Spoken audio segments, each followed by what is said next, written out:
دائما أبدا على حال.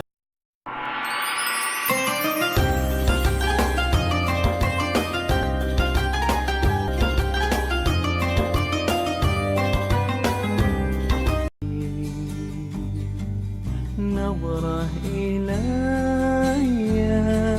يا رسول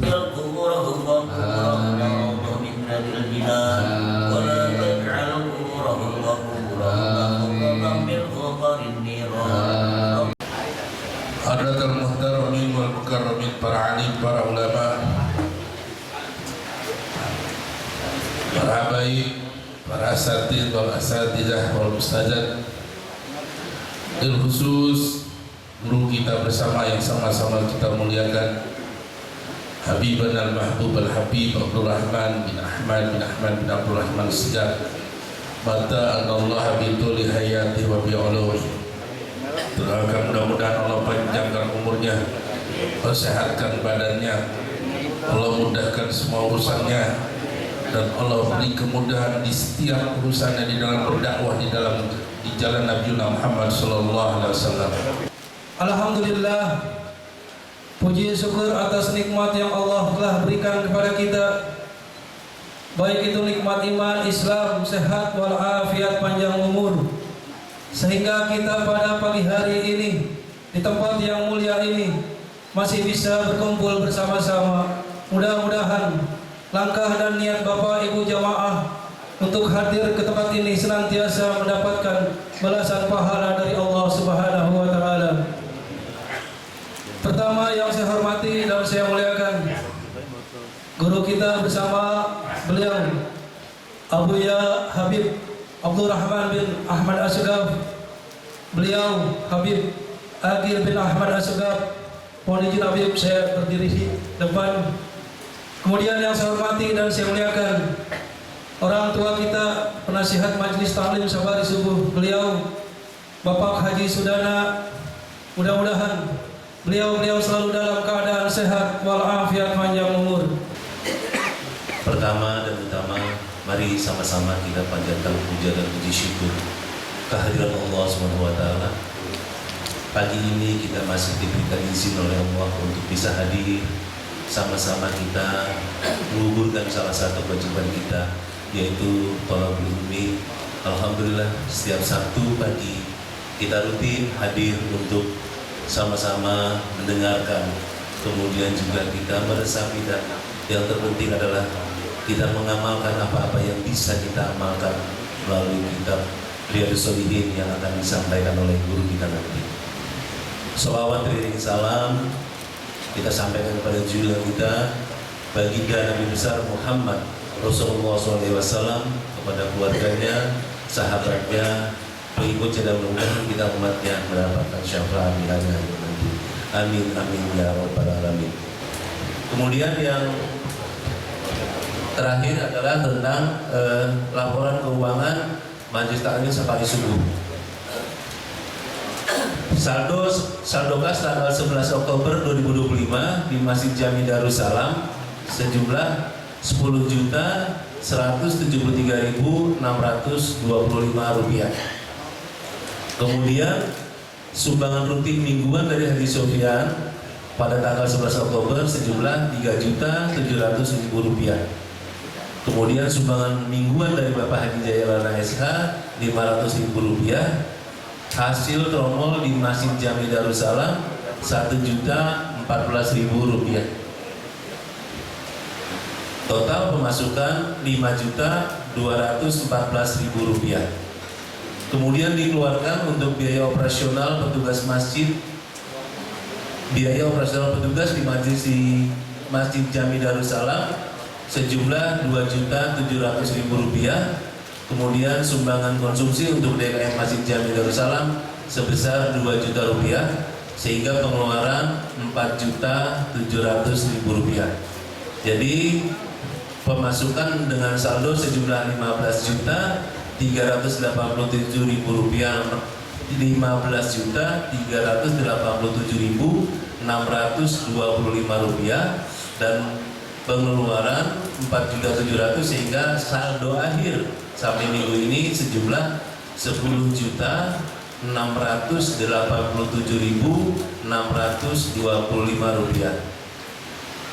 Mengetahui bendahara Bapak Dr. Andes Setio Widodo, Ketua Dr. Andes Haji Agus Sudana. Fardun alal umami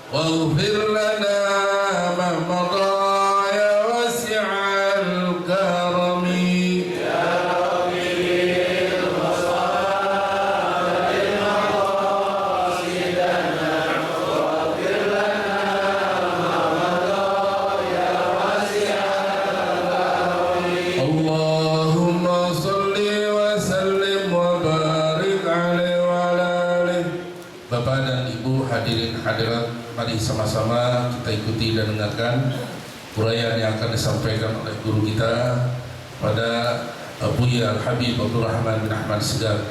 Kami silakan. Sallu ala Muhammad. Wassalatu wassalam ala Rasulillah wa ala alihi wa man walah.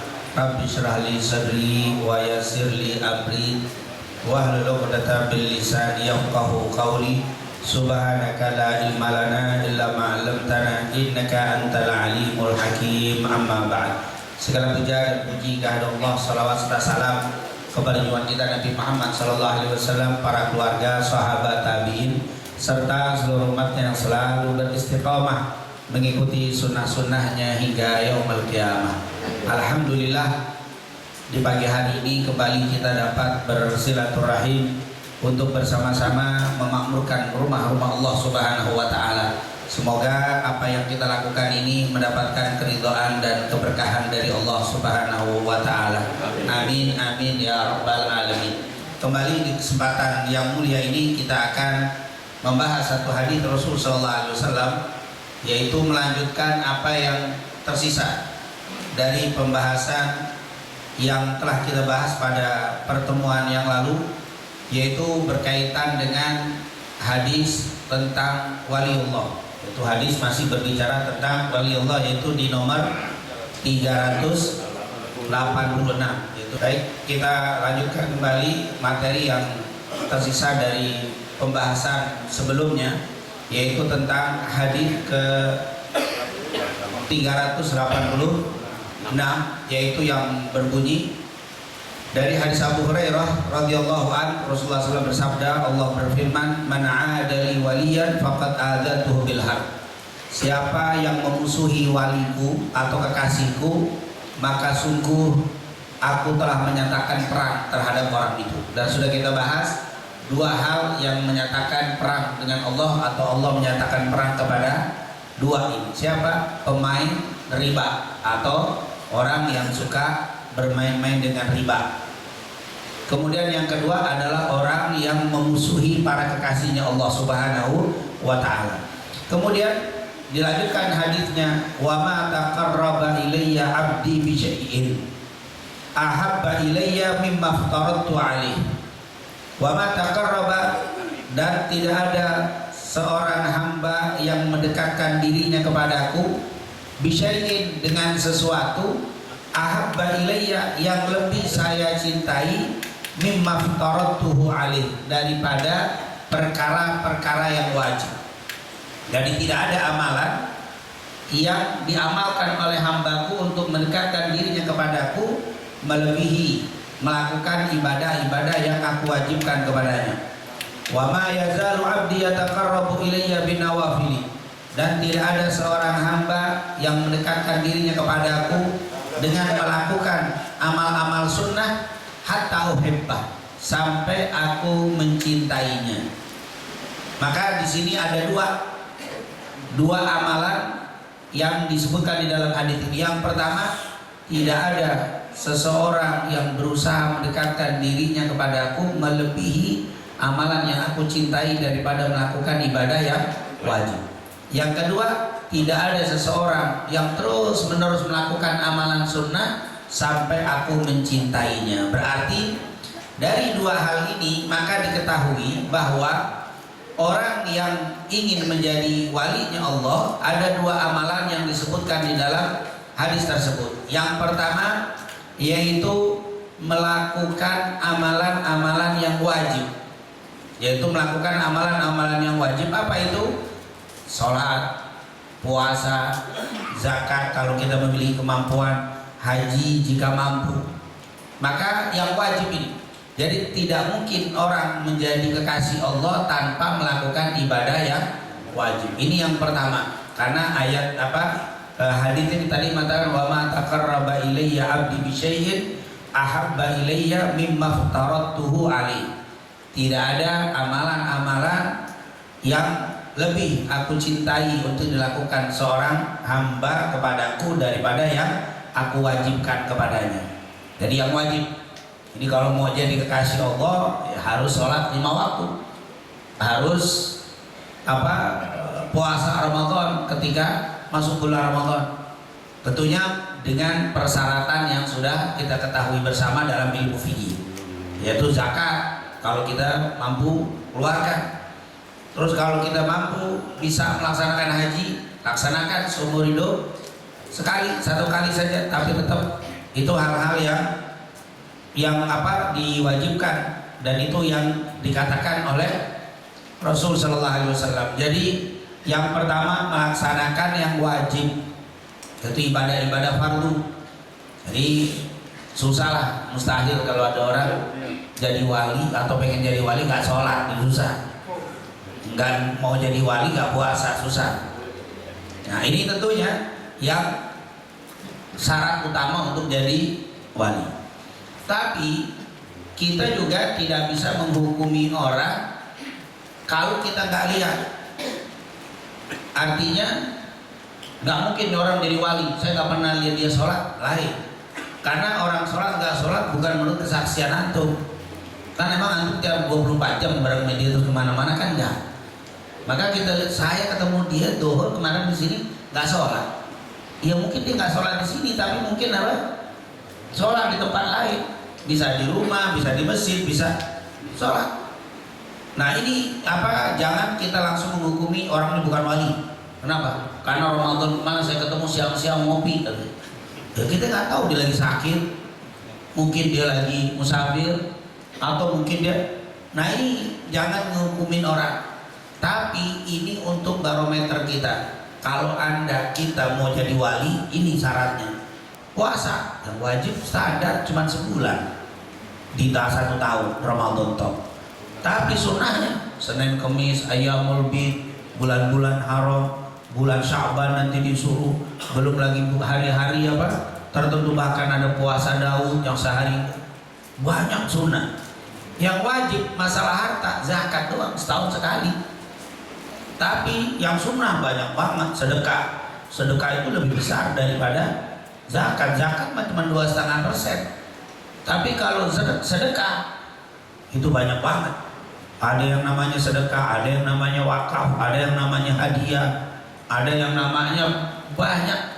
Sebab kalau bahasa kitanya lebih gede nilai harta yang dikeluarkan di sunnah daripada yang wajib. Wajib itu standar. Makanya kalau sudah melaksanakan wajibnya saja sudah menjadi kekasih Allah karena melaksanakan perintah. Tapi kalau pakai sunnah, nah naik tuh. Yang dicintai levelnya udah naik. Dan sunnah pun begitu luar biasa banyak, maka silahkan pilih. Karena sunnah itu nggak wajib. Sunnah itu pilihan.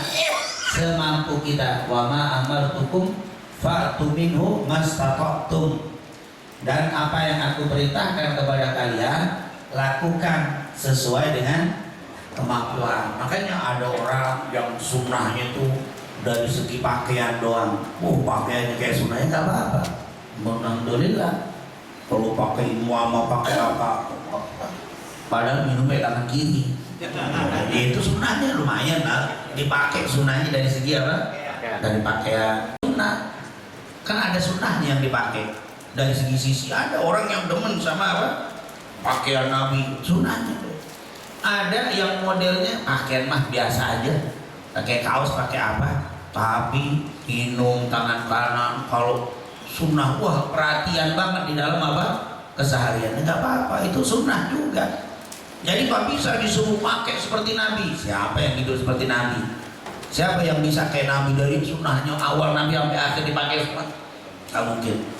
Ada yang sunnah begini, ada yang sunnah dari sisi makan. Udah kalau makan kayak Nabi banget, cuci tangannya, ininya, wah persis kayak Nabi. Tapi di luar itu kau beliah banyak kagak. Tapi juga itu lumayan. Pakai sunnahnya udah, sunnah itu banyak apa, luas itu sunnah.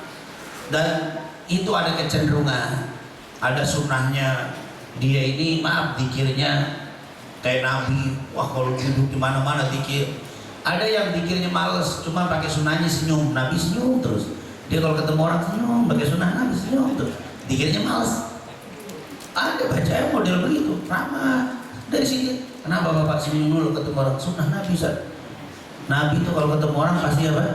Senyum. Ma ra'aitu ahadan aktsaru tabassuman min Rasulillah. Ada orang lebih banyak senyumnya daripada Nabi. Kata sahabat, tidak pernah kami melihat Nabi kecuali daripada senyum. Kalau itu kan pakai sunnahnya. Ada juga begitu.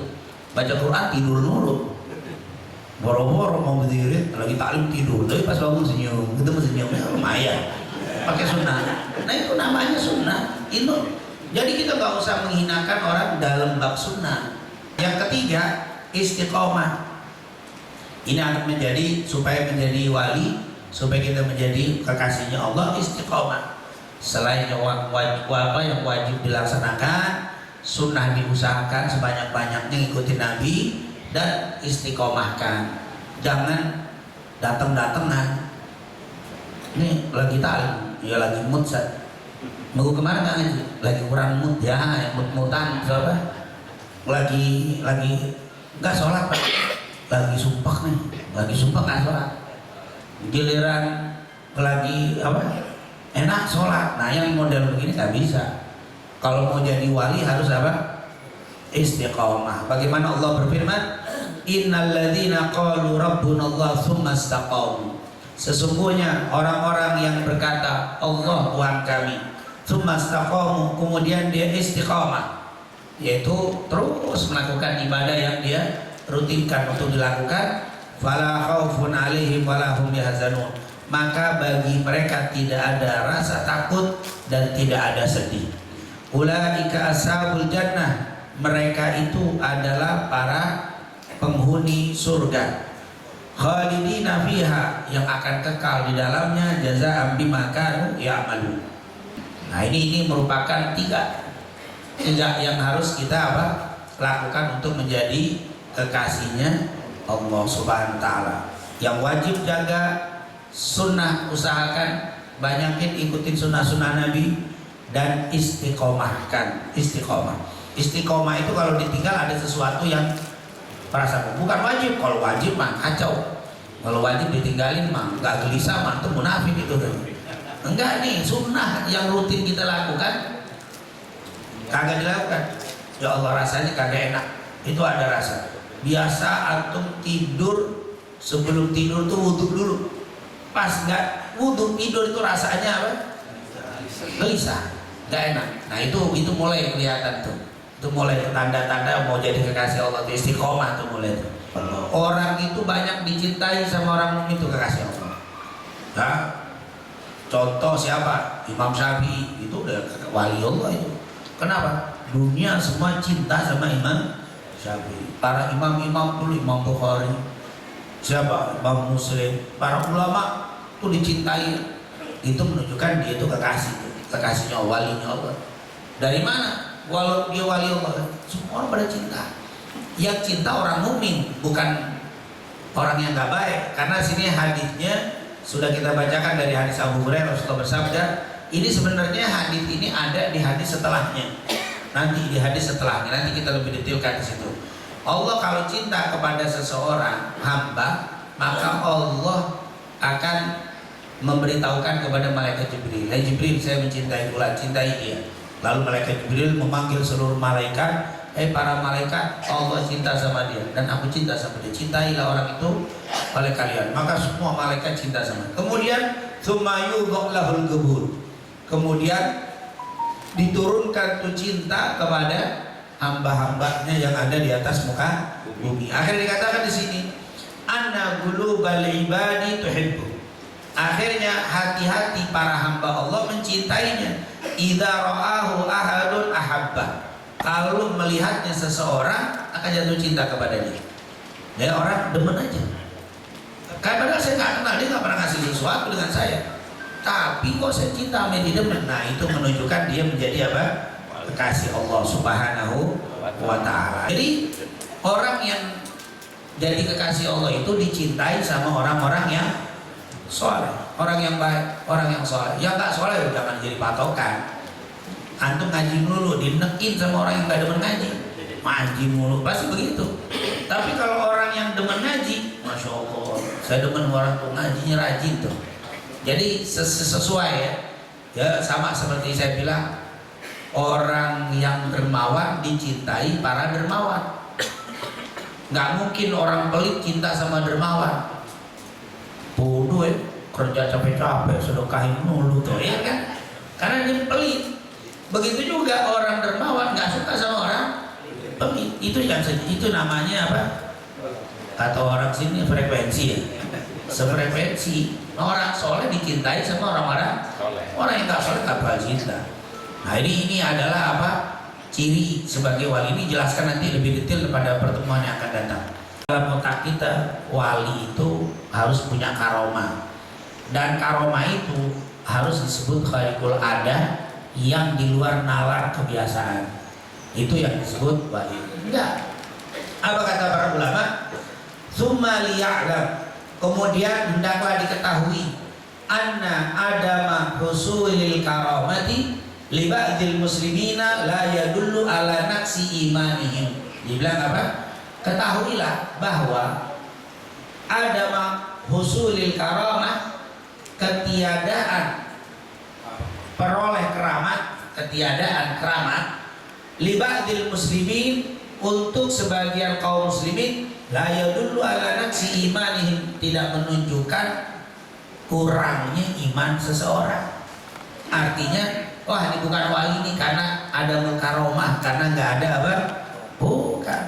Inna adama husulil karamati li ba'dil muslimin la yadullu ala naqsi imanihim. Nggak begitu.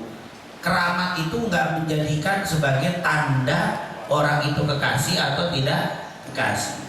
Karomah itu sesuatu yang Allah berikan kepada kaum muslimin, mukminin.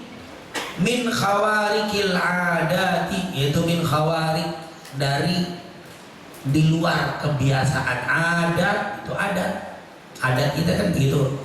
Ini orang gede adatnya, gede adat itu artinya apa? Kebiasaan, tradisi.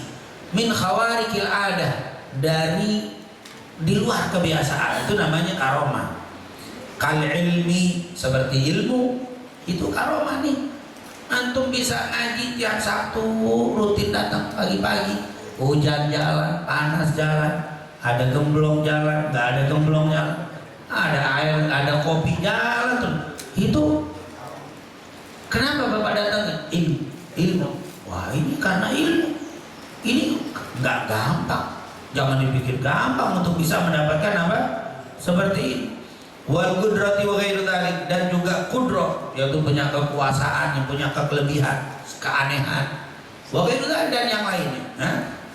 Kal ilmi wal qudrati wa ghairu dzalik, seperti ilmu, kekuasaan, kejadian-kejadian yang apa? Yang aneh-aneh itu juga bisa karomah. Jadi nggak selalu apa? Keanehan. Memang kejadian yang di luar nalar, jangan dipikir cuma yang kelihatan. Orang bisa istiqomah dari umur balik 6 tahun, 16 tahun, ibadah sampai meninggal 60 tahun, sholat nggak pernah ketinggalan, itu karomah itu. Nggak masuk akal, itu namanya apa? Khawarikul ada itu. Karena coba cari orang kerjaan dunia yang bisa istiqomah sampai puluhan tahun, itu nggak gampang istiqomah. Itu namanya khawarikul ada. Orang yang bisa istiqomah luar biasa. Nah, ini merupakan penjelasan ulama. Jadi karomah itu benar ada, tetapi tidak selalu harus ada dalam bentuk yang apa? Terbang.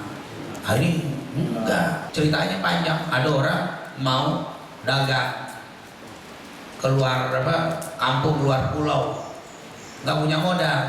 Akhirnya didatengin ke orang yang alim, orang yang percaya, punya modal. Bisa nggak Pak? Saya pinjam uang untuk modal kerja.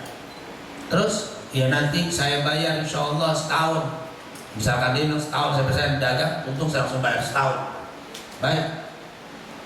Terus kata si siapa? Orang ini nanya, saksinya siapa? Nggak ada saksi. Wakafa billahi syahida, cukuplah Allah jadi saksi kita. Wah, ini zaman dulu, jangan diikuti sekarang. Kalau sekarang kan saksinya Allah bubar orang. Orang saksinya bener aja bubar. Oh, tanya aja Pak Haji. Gitu. Allah saksi. Tangan dapat modal dia berangkat. Pas subhanallah yang modal yang ngutangin ini nggak tahu bagaimana jatuh miskin. Jatuh miskin. Takkan namanya dagang naik turun tiba-tiba. Yang di sono berhasil. Panen modal tadi dia benar-benar bersungguh-sungguh berhasil. Pas mau jatuh tempo, sepekan lagi jatuh tempo, misalkan dia harus nyebrang. Kan zaman dulu nggak ada penerbangan, pakai apa? Kapal laut. Dan kapal lautnya rutenya nggak bisa kayak sekarang.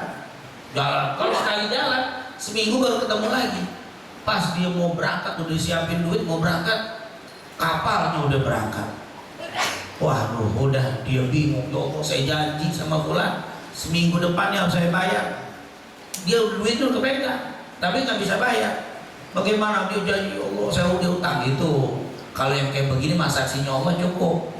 Nah kalau yang sekarang diminta-minta, ditagih, malah ngomel-ngomel, mau barang ditegur tambah galak. Dia bingung. Ya Allah, Allah jadi saksi, aku malu kepada Allah sebagai saksi. Masa saya nggak bisa bayar? Akhirnya dia bingung. Dia mikir, pulang lagi, dia uring. Gimana caranya? Kebetulan dia lihat kayu gede, kayu gedondongan besar. Wah, pakai begini aja dah. Saya sudah janji sama fulan dan sudah Allah sebagai saksi. Itu kayu dikerok, dilobangin tuh kayu. Duitnya dulu bukan kertas, duitnya kan dinar. Duitnya apa? Dinar emas itu ditaruh situ, ditutup sama dia. Tuh duit utang segitu batu itu kayu itu jadi apa? Duit semua. Terus diangkat kayu, ditaruh, dilempar di laut. Ya Allah, Engkau sebagai saksiku, aku ingin memenuhi janjiku atas hutangku kepada fulan. Aku tidak bisa membayar tanpa cara seperti ini. Ya Allah, sebagaimana Engkau menjadi saksiku, sampaikan ini ya Allah kepada orang yang aku hutangi. Dilempar. Bismillah. Nah ini jangan diikuti, ini kita dulu, ini atau main praktekin aja. Ini kan saya bawang, saya bilang ini cerita dulu, orang dilempar. Subhanallah itu kayu kan ngambang terus. Si orang ini pas sudah jatuh hari tempo, pas kapal laut dari sama seminggu ini masih nyampe di jadwal, dia nungguin, dia berharap karena dia lagi butuh duit. Tuh kapal datang, ditungguin orang satu persatu, kagak ada. Ya Allah, gak ada. Ini saya ulangi, butuh lagi. Orang itu janjinya hari ini kapal datang dibayar. Akhirnya dia bingung, ya Allah, dia bingung nih. Karena dia bilang, aku yakin itu orang baik. Orang itu aku percaya, gak mungkin dia hianat. Di akhir dalam keadaan pusing, uyang, bingung mikirin bagaimana. Di telepon kagak ada, WA gak bisa. Zaman dulu kan gak ada telepon, gak ada WA. Dia tinggal ngaku, ya Allah, Engkau adalah saksi di dalam apa? Perjanjian hutang ini ya Allah. Di jalan sebelum pulang dia lewat di pelabuhan menelusuri ada dia lihat apa kayu itu gede. Dia kata alhamdulillah walaupun nggak ada hutang paling tidak kayu ini jadi apa? Jadi membantu bakar di rumah kayu bakar. Bisa jadikan saya kayu bakar. Kayu gede dibawa girang dia karena dapat apa? Kayu bakar dibawa pulang. Mau dipakai untuk masak pas lagi dibuka duit semuanya. Di situ dibaca tulisannya dari sebulan. Ini utang yang saya janji. Itu wali itu namanya. Antum dikatakan jangan. Antum jangan dulu bayar yang benar deh. Enggak usah pakai apa. Ini namanya karomah, itu kejadian. Itu hadis Bukhari Muslim. Jadi karomah itu ada. Jadi kalau yang nggak percaya dengan karomah berarti apa? Nggak bener, iman karomah itu ada. Nah itu adalah karomah. Jadi karomah itu ada. Karomah para sahabat, contohnya pembicaraan Umar di Madinah yang terdengar di Persia. Umar pernah waktu jadi khalifah ngirim pasukan ke Persia. Ini terjadi peperangan, Umar bin Khattab di atas mimbar. Ya fulan bin fulan, maju ke depan. Fulan turun dari bukit. Fulan naik. Yang kanan kiri yang. Setelah sahabat dengar Umar ngapain teriak-teriak begitu di atas mimbar. Selesai pasukan Persia pulang, kata muslimin di sana, wallahi kami dengar suara Umar mengomando. Padahal dia di Madinah, dia mendengar di sana. Itu namanya apa? Karomah. Kalau sekarang mah video call. Kan gitu, itu karomah. Itu luar biasa, subhanallah. Ini namanya karomah. Turunnya hujan pada kebunnya Anas bin Malik. Ini hadis sahih. Anas bin Malik itu orang kaya raya yang meninggal tahun 93 Hijriah, pembantu Nabi. Awalnya 10 tahun menjadi pembantu Nabi. Dia tinggal di Basra. Ada yang bilang di Kufah. Intinya bukan di Madinah. Menjadi di Basra, di Kufah itu dia menjadi orang terkaya. Kebunnya banyak. Sekali waktu pembantu penjaga kebunnya bilang, wahai imam, wahai Anas, kebun kita yang sebelah sana sebentar lagi gagal panen, mati. Kenapa? Air nggak ada, kering, nggak ada air. Akhirnya Anas balik datang, mana kebunnya? Bawa, dituju ini kebunnya. Anas balik turun masuk ke dalam kebunnya. Allahumma anzilil matar, ya Allah turunin hujan. Keluar, hujan. Keluar dari kebunnya langsung hujan dan dilihat sama pembantunya. Kebun cuma dihujani doa, di kebunnya doang hujan kagak ada dia apa? Bener-bener kayak disirami. Nah itu namanya apa? Karomah. Jadi turunnya kemudian racun yang diminum oleh Khalid bin Walid. Ini semua cerita ya, jangan langsung dipraktik, ini cuma cerita. Ada orang kafir, orang-orang musyrikin, waktu melihat Khalid bin Walid, ditandangi Khalid bin Walid, katanya dakwah agamamu, agama Muhammad itu agama yang kau itu benar. Kalau memang benar coba nih air. Engkau minum, kalau kau nggak apa-apa, nggak kena sakit, selamat. Aku percaya agama benar. Kita racun. Minum. Kalau kau minum, benar nggak sakit, nggak mati. Aku beriman. Tapi kalau agama nggak benar, kau pasti mati. Benar, iya. Khalid ambil tuai baca Bismillah. Tok, nggak pakai apa ya. Bismillah diminum. Kagak ada busa-busanya, badan tetap nggak biru, biasa aja. Baca Bismillah. Tapi ini untuk Khalid bin Walid. Ini karomah. Antum mau baca Yasin 40 kali juga jangan deh. Antum magomnya beda. Jangan baca Yasin. Pakai ngomong khair, insyaallah obat. Apaan obat? Habis minum antum apa? Bener, beda. Ini kekasihnya Allah Khalid bin Walid. Kemudian awan yang menaungi Usaid bin Khudair saat beliau membaca Al-Quran. Jadi Usaid bin Khudair suaranya waktu dia baca itu di atas gelap. Saking gelapnya dia berhenti, ketakutan. Akhirnya diaduin ke Nabi. Apa kata Nabi? Sungguh malaikat semua tadi turun mendengarkan apa? Bacaanmu yang merdu tadi. Dia berhenti. Nah itu luar biasa apa? Kejadian-kejadian sih cukup banyak. Ummu Aiman saat itu orang merasa dahaga, lalu di atas ada bejana yang mengeluarkan air. Udah lagi dakwah itu apa? Keluar bejana seperti dia ngasih minuman, nggak ada orangnya, langsung apa? Kalau masuk begitu cukup banyak di dalam hati. Dan cerita-cerita para sahabat Nabi Muhammad, bahkan orang-orang sebelum Nabi Muhammad SAW. Nah, karomah ini bisa jadi ada, bisa juga enggak.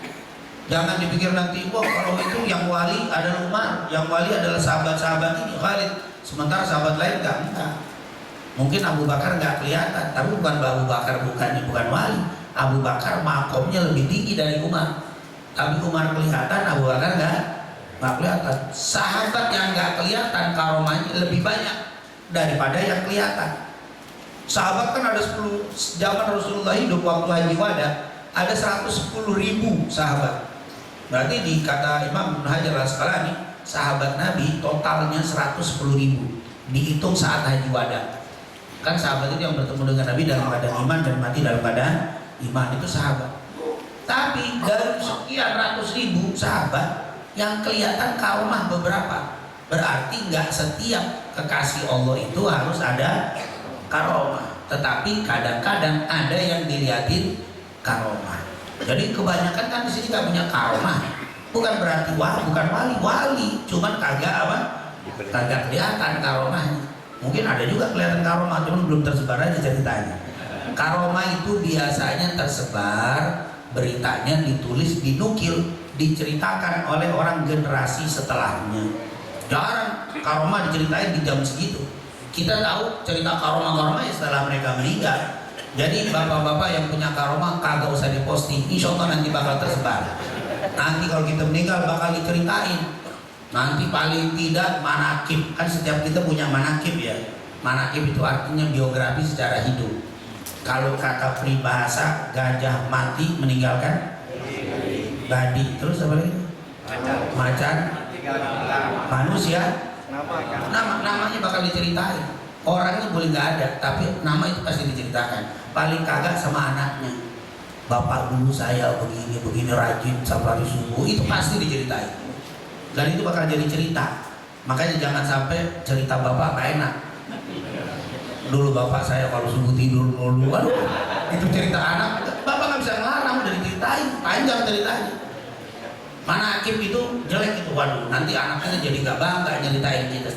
Biarkan anak-anak kita nanti bangga menceritakan kondisi kita, bagaimana peran kita di dalam masyarakat, biar mereka bangga. Kalau perlu bukan anak kita yang bangga saja, tetapi orang sekitar kita bangga menceritakan kita. Seperti kita menceritakan orang-orang soleh seperti itu. Nah itu yang kita pengen. Jangan sampai kita ngadain orang bapak kita. Pak, siapa bapak? Udah bisa cerita, udah bacain, doain aja. Kan kagak enak cerita apa. Manakib itu mau dibaca itu kagak enak. Setiap kita bakal ada cerita. Dan cerita keanehan kaum itu bakal ada nanti diceritakan. Jadi nggak usah pakai menceritakan ke orang, biar nanti Allah yang membuka. Cerita-cerita para ulama itu setelah mereka meninggal. Nah ini tentunya karomah umat Nabi Muhammad banyak, seperti Syekh Abdul Qadir Jailani, yaitu cerita yang luar biasa. Syekh Abdul Qadir Jailani, ini saya tidak khususkan tentang karomah. Ini Syekh Abdul Qadir Jailani diceritakan dengan sanad yang sahih. Kalau kita lihat tampilan ini. Nah yang paling penting bagaimana hukum meminta karomah.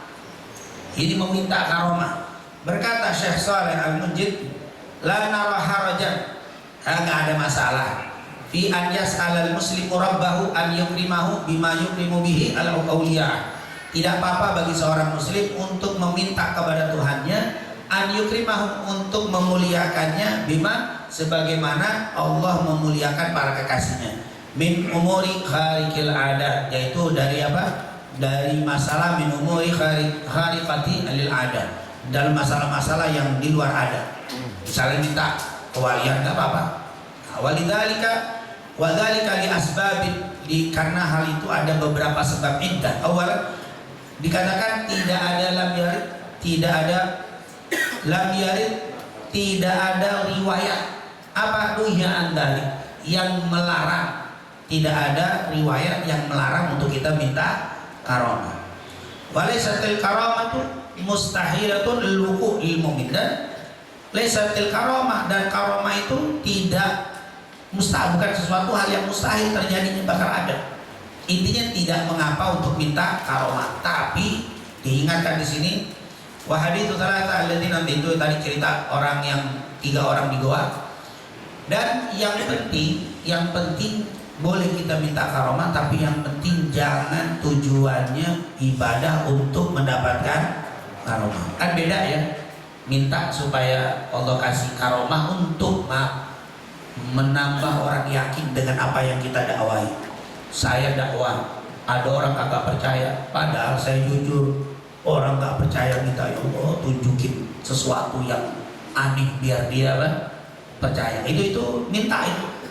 Walaupun karomah itu gak bisa diminta, tapi kadang-kadang kalau kita minta Allah turunkan. Kadang-kadang kalau kita yang dekat sama Allah itu kadang diturunin. Tiba-tiba dia mimpinya bahwa apa yang saya katakan benar, akhirnya dia jadi apa? Nah itu termasuk karomah. Apa yang kita minta supaya dakwah kita diterima, itu kadang terjadi. Nah kalau para nabi dulu waktu ditantang sama orang kafir diturunin, gak pakai diminta. Seperti waktu Nabi Saleh diminta kaumnya untuk bisa mengeluarkan ontak dari apa? Dari batu. Tiba-tiba keluar ontak dari batu. Itu permintaan ada, atau permohonan biar dapat petunjuk. Nah itu boleh. Yang nggak boleh kata para ulama apa? Ibadah tujuannya untuk mendapatkan karomah. Kenapa Bapak puasa begini terus? Biar bisa ngilang Ustaz. Berarti kan ibadahnya biar jadi apa? Ngilang, paling pengen dapat keramat. Kenapa antum dikir-kirit panjang-panjang begini? Biar bisa terbang Ustaz. Bisa terbang, pengen apa? Lewat apa? Dikir, saya. Kenapa sampai ada yang puasa 40 hari? Minumnya air putih, nasinya putih. 3 hari sebelum 40 hari puasanya harus tidurnya di internet. Awang-awang sini mana? Platform. Biar dia bisa terbang, bisa hilang. Ya Allah, kenapa antum ibadahnya untuk dapat apa? Aroma, jangan. Kata Imam Syafi'i, Abdul Haddad mengatakan apa? Alangkah ruginya orang yang ibadah tujuannya untuk dapat karomah. Apalagi cuma sekedar bisa terbang, bisa ngilang, bisa. Oh, kalau mau terbang mau kemana? Tuh mau terbang-terbang. Anu mau ke Mekah biar wirid kelamaan, dengan kerja beli tiket naik apa? Pesawat daripada wirid sampai puasa 40 hari nyiksa. Nggak ada pahalanya, terbang belum tentu. Kan terbang enak. Coba aja tanya orang terbang kita di pesawat aja ngilu. Oh mau tinggi banget kalau ada apa-apa nih. Pesawat ngilu tinggi. Jangan terbang naik ke masjid di atas aja di genteng melihat ke bawah. Astagfirullah. Pengen turun kita takut. Mau terbang. Khawatir wiridnya kurang, terbangnya bisa nggak bisa turun. Nah, ribet lagi urusannya. Makanya janganlah cari-cari. Katanya ibadah saja lillahi ta'ala. Nanti sekali waktu kalau Allah kehendaki ada tuh keluar tuh karomah ada gitu yang bisa apa? Jangan ibadah tujuannya untuk mencari karomah, tapi tidak mengapa minta, tapi jangan jadi tujuan. Nah kalau jadi tujuan nanti kata Allah ada orang itu dianggap bodoh. Kenapa bodoh? Beribadah amalan akhirat untuk mendapatkan dunia. Makanya Imam Syafi'i bilang seandainya orang yang bisa terbang itu wali, niscaya burung-burung itu adalah waliullah. Burung kan terbang. Seandainya berjalan di atas air itu wali, justru ikan itu jadi wali. Kenapa? Di dalam lagi lebih parah lagi jalannya. Bukan di atas, di dalam. Jadi janganlah kita ingin mencari apa kewalian dengan ibadah kita. Biarkan Allah yang akan memberikan kepada kita kapan waktunya yang tepat untuk dijadikan kita sebagai walinya Allah Subhanahu wa ta'ala. Inilah bagaimana cara diketahui wali Allah. Jadi alhamdulillah kesimpulannya wali Allah itu adalah orang-orang yang beriman, orang-orang yang menjaga ibadah yang wajib dan menjaga sunnah. Kelihatan atau tidak kelihatan karomah secara zahir itu adalah tetap waliullah. Insyaallah kita semua dijadikan para walinya Allah, para kekasihnya Allah Subhanahu wa ta'ala. Dan semoga saudara kita semua yang ada di kita, lingkungan kita, keluarga kita semua dijadikan kekasihnya Allah Subhanahu wa ta'ala. Dan semoga nanti di yaumil qiyamah Allah kumpulkan kita dengan para kekasihnya Allah Subhanahu wa ta'ala. Amin amin ya rabbal rumah ke tempat ini, dari sini pulang ke rumah dalam keadaan sehat walafiat dan dapat keberkahan dan pahala yang besar insya Allah Subhanahu wa ta'ala. Dan telah keluar dari tempat ini kita semuanya mudah-mudahan kita mohon kepada Allah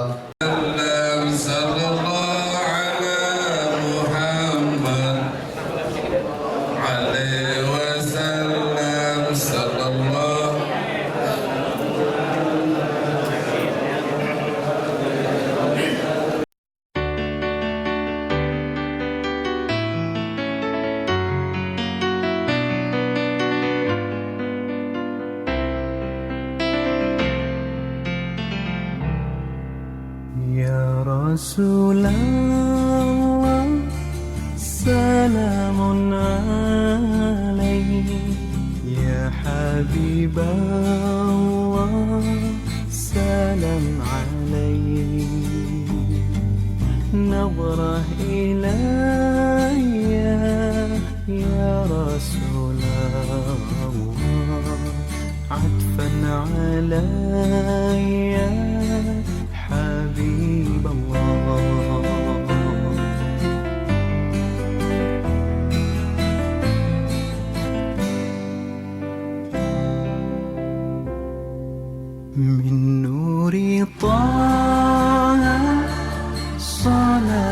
أعلاها ذكر الإله زيت إليها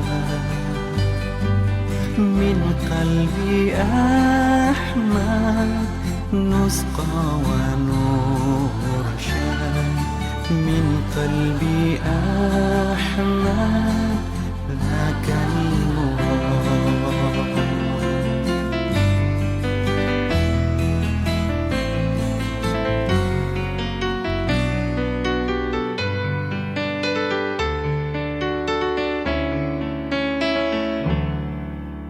Kekasih Allah juga semesta, sholawat salam kita semua. Jalan hidupnya pancarkan cinta, kasih dan damai ajarannya.